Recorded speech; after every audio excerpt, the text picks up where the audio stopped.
What's good, phenomenal people? It's your girl DJ BEPhenomenal, and I have with me Miss Hilary Thomas of AARP. Thank you so much for joining me today. Oh, you're welcome. How are you?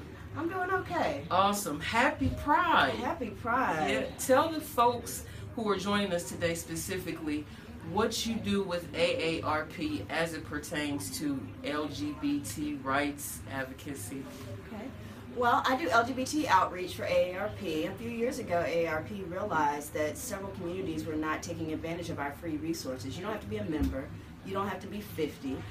We just want you to use our free resources. We have caregiving resources. A lot of people have parents, partners, spouses that they're taking care of, and you need those resources to be able to do it. I'm a family caregiver, and it's difficult.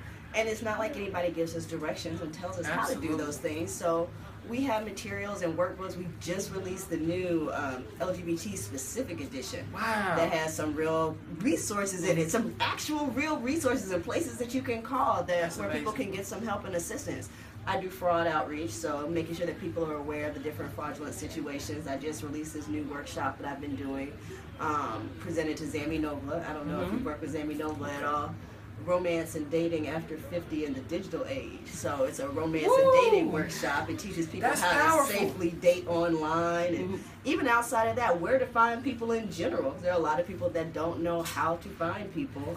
So for my folks who are maybe in assisted living communities or just on that different phase of life, how you can still get your groove on and back. Yes. I love it. We keep telling people, when you're in assisted living, some people have this perception that older adults don't have sex, which is not true. Older adults do have sex. But when you're in these assisted living facilities, a lot of people don't realize that people aren't allowed to stop you or prevent you from having sex of any kind. Right. Their job is to get you from point A to point B. So if you need to get to patient A's room and patient A wants you in the room, it's their job to wheel you down the hall or whatever it is. But they're not allowed to do those things to prevent it.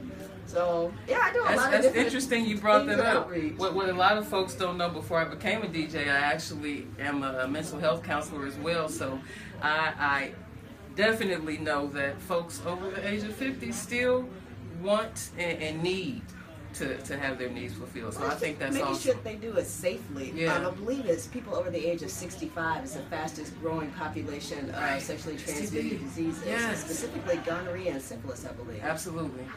So you brought up something earlier. AARP isn't just for folks over the age of 50? No, I got my card at 30. What? There's a junior AARP? I don't know about a junior AARP, but we advocate for people who are 50 plus. So when we're looking at some of the healthcare laws and those types of things, we are looking at those laws through the lens of people that are 50 plus and how those laws will affect them. True. But anybody can take advantage of our membership and the benefits and all the discounts. That's what people like to think of, the discounts.